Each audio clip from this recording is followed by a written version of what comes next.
سورۃ الضحیٰ کا جو اس کا جو شان نزول ہے وہ یہ ہے کہ کچھ دنوں کے لیے ایک تو بالکل شروع میں رک گئی تھی فترت وحی، اس کے علاوہ پھر ایک موقع آیا ہے کہ کچھ عرصے کے لیے بہت دن گزر گیا تو جبرائیل نہیں آیا، اور آپ کے اوپر ایک شدید قسم کی جو ہے وہ پریشانی طاری ہو گئی۔ کچھ لوگوں نے بھی تانا دینا شروع کر دیا، کچھ عرصے سے محمد تم نے کوئی نئی وحی نہیں سنائی، کیا ہوا تمہارا شیطان کیا چلا گیا؟ بس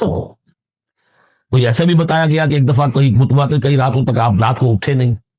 تو کہا وہ تمہارا شیطان تمہیں چھوڑ گیا ہے۔ کوئی ساتھ کے رہنے والی عورت جو تھی کہ رات میں نے سنی نہیں تمہاری جو پڑھنے کی جو تم پڑھا کرتے تھے کہ شاید شیطان تمہیں چھوڑ گیا ہے۔ خود آپ کو جس قدر ایک اشتیاق رہتا تھا کہ وہی آئے اور آپ کی وہ روح کو جو ہے مزید اور غذا اور تر و تازگی جو ہے وہ مسلسل ملتی رہے، اس کی وجہ سے یہاں تک آتا ہے کہ حضور فرماتے کہ اس درجے وہ رنج اور غم میں تھا کہ میں سوچتا بر بنائے تب بشری، اس درجے حضور کے اوپر جو ہے یہ شاخ گزر رہا تھا کہ وہی کیسے بند ہو گئے،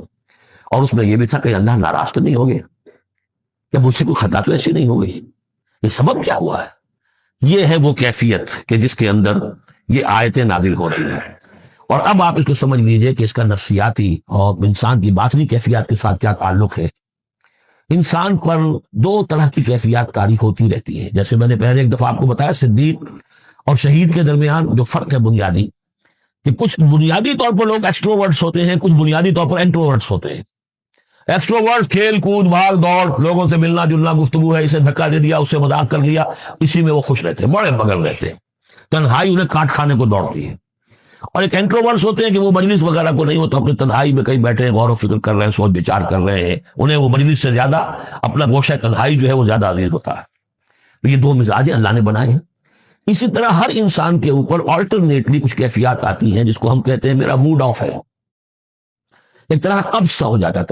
طبیعت میں بندش سی ہوتی ہے، کسی وقت اسی شخص کے اندر پھر انشراح سا ہو جاتا ہے، پھر ہنسنے بولنے کو جی چاہتا ہے، گفتگو کرنے کو جی چاہتا ہے۔ تو یہ کیفیت جب انسان کی روحانی زندگی سے متعلق ہو جائے تو اس کو پھر صوفیہ نے نام دیا قبض اور بسط۔ کبھی طبیعت میں انشراح ہے، انبساط ہے، طبیعت جو ہے وہ آبادہ ہے، ہر چیز میں روشنی کا پہلو آدمی دیکھ رہا ہے، ہر چیز کے اندر آپ کو معلوم ہے ایک تاریک رخ بھی ہوتا ہے کسی معاملے کا اور روشن رخ بھی ہوتا ہے، اس وقت انسان روشن رخ کو دیکھتا ہے۔ اور ایک وقت میں آتا ہے کہ طبیعت میں بندش سی لگ گئی ہے، جیسے اندر کوئی پکڑ لیا کسی نے، اب طبیعت جو ہے وہ بھی اپنے اندر وہ انقباض محسوس کر رہی ہے، اور پھر آدمی پیسیمسٹک ہو جاتا ہے، نا امید سا ہوتا ہے، پھر اسے ہر معاملے کا تاریک پہلو زیادہ نظر آنے لگتا ہے۔ تو یہ قبض اور بسط کی کیفیات ہیں۔ جب کبھی قبض کی کیفیت ہو، قاضی ثناء اللہ پانی پتی رحمۃ اللہ علیہ نے تفسیر بزری میں لکھا ہے کہ قبض کی کیفیت میں اس صورت کا پڑھنا تریاق ہے،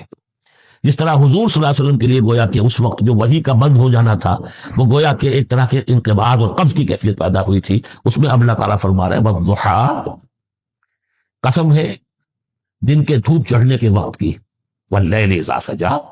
اور قسم ہے رات کی جبکہ وہ چھا جائے یا ساکن ہو جائے، سجا کے دونوں معنی سکون۔ اب دیکھیے ان دونوں کو کیوں لائے گا؟ اس لیے کہ صبح ہے، حرکت ہے، برکت ہے، چلنا ہے، دوڑنا ہے، ہر شخص جا رہا ہے، ادھر جا رہا ہے، ادھر جا رہا ہے، رات کو سکون ہو گیا،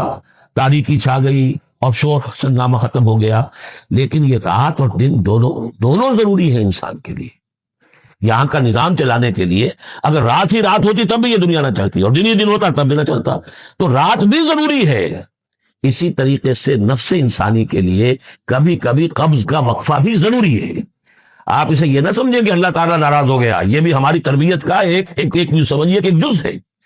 ما ودعک ربک وما قلی، آپ کے رب نے آپ کو رخصت نہیں کیا ہے، نہ ہی وہ آپ سے ناراض ہوا ہے۔ وَلَلْآخِرَةُ خَيْرٌ لَكَ مِنَ الْأُولَىٰ، اور اس کے بعد جو وقت آئے گا اس قبض کے بعد وہ پہلی سے بھی بہتر ہوگا۔ اور میں حیران ہوتا ہوں کہ کیسے غالب نے وہ بات کہی ہے کہ جو بالکل ترجمانی ہے اس کی، رکتی ہے میری طبع تو ہوتی ہے رواں اور، یعنی یہ کہ جب میری طبیعت کے اوپر کبھی کبھی رکاوٹ سی آ جاتی ہے، اب شعر جو ہے اچھے نازل نہیں ہو رہے، لیکن جب وہ رکاوٹ سے میں نکلتا ہوں، اس قبض سے نکلتا ہوں، رکتی ہے میری طبع تو ہوتی ہے رواں اور، اس لیے کہ اس قبض کے بعد جب مرحلہ آتا ہے انبساط کا اور انشراح کا تو وہ ایک قدم آگے ہوتا ہے، آدمی اس پہلی کیفیت سے ایک درجہ جو ہے اس کا بڑھ چکا ہوتا ہے۔ وَلَلْآخِرَةُ خَيْرٌ لَكَ مِنَ الْأُولَىٰ، یقیناً پچھلی ہر گھڑی، ہر ساعت اور ہر قبض کے بعد آنے والا انبساط آپ کے لیے پہلے سے اونچا درجہ لے کر آئے گا۔ وَلَسَوْفَ يُعْطِيكَ رَبُّكَ فَتَرْضَىٰ، ان قریب آپ کا رب آپ کو اتنا کچھ دے گا، اتنا کچھ دے گا، آپ کی محنتوں کے وہ نتائج سامنے آئیں گے کہ آپ راضی ہو جائیں گے۔ اب دیکھیے پچھلی صورت ختم ہوئی تھی وَلَسَوْفَ يَرْضَىٰ، یہاں ہے وَلَسَوْفَ يُعْطِيكَ رَبُّكَ فَتَرْضَىٰ، صرف ضمیر کا فرق ہے، کیونکہ صدیق پر وحی نہیں آتی، براہ راست خطاب نہیں کیا جا سکتا، وہاں وہ صیغہ جو ہے وہ غائب کا ہے، وَلَسَوْفَ يَرْضَىٰ، اور چونکہ نبی وہ ہے جس پر وحی آ رہی ہے، براہ راست مخاطب ہے، تو وَلَسَوْفَ يُعْطِيكَ رَبُّكَ فَتَرْضَىٰ، آپ کا رب اتنا کچھ دے گا کہ آپ راضی ہو جائیں گے۔ اب یہ کہ اسی قبض کی حالت میں پھر اللہ تعالیٰ اپنے احسان جتا رہا ہے، اور یہ بہترین ہے،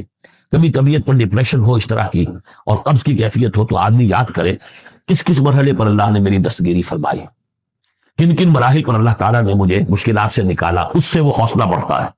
اور اس کو بھی سمجھیے کہ اسی انداز میں علم یجد کا یتیما فآویٰ، یہ سیرت النبی کے بڑے اہم حصے ہیں جو اس میں آ گئے ہیں۔ آپ کی پیدائش یتیمی میں، posthumous چائلڈ،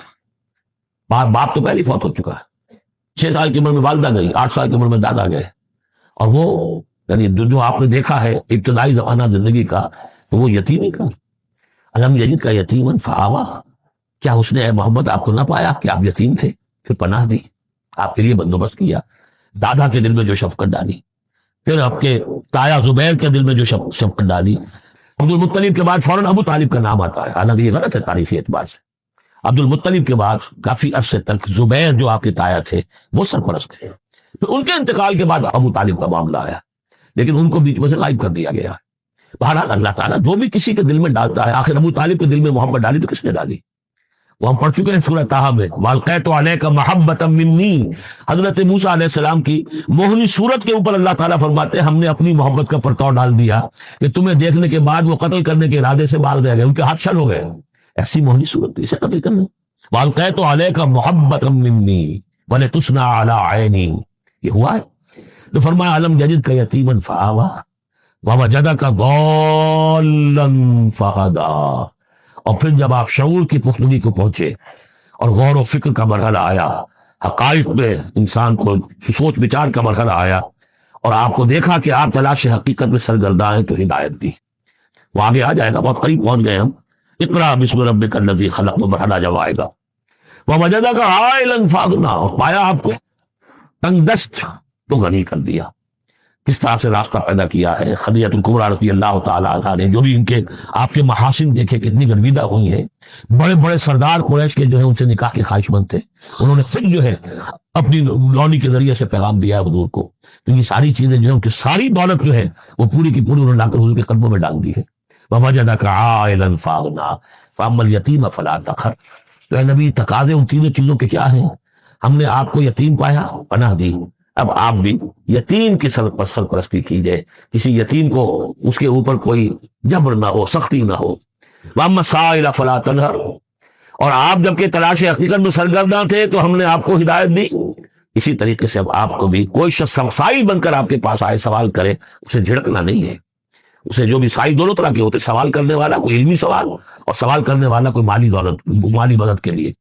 وَأَمَّا بِنِعْمَةِ رَبِّكَ فَحَدِّثْ، اور جو ہدایت تمہیں دی ہے ہم نے اب اسے عام کرو، یہ نعمت ہے، آپ کے رب کا انعام ہے، یہ ہدایت جو آپ کو عطا ہوئی ہے اس کو بیان کرو۔ اس کے بیان کرنے میں یہ بھی ہے کہ اللہ کے انعامات کا چرچا انسان کرے اس کا شکر ادا کرنے کے لیے، اور یہ بھی ہے کہ اس کو پھیلائے اور عام کرے، دوسروں تک پہنچائے، ورنہ وہ بخل ہو جائے گا کہ وہ دولت جو ہے ہدایت کی اس کو آدمی صرف اپنی ذات تک محدود رکھے اور اس کا جو خیر ہے وہ دوسروں تک نہ پہنچائے۔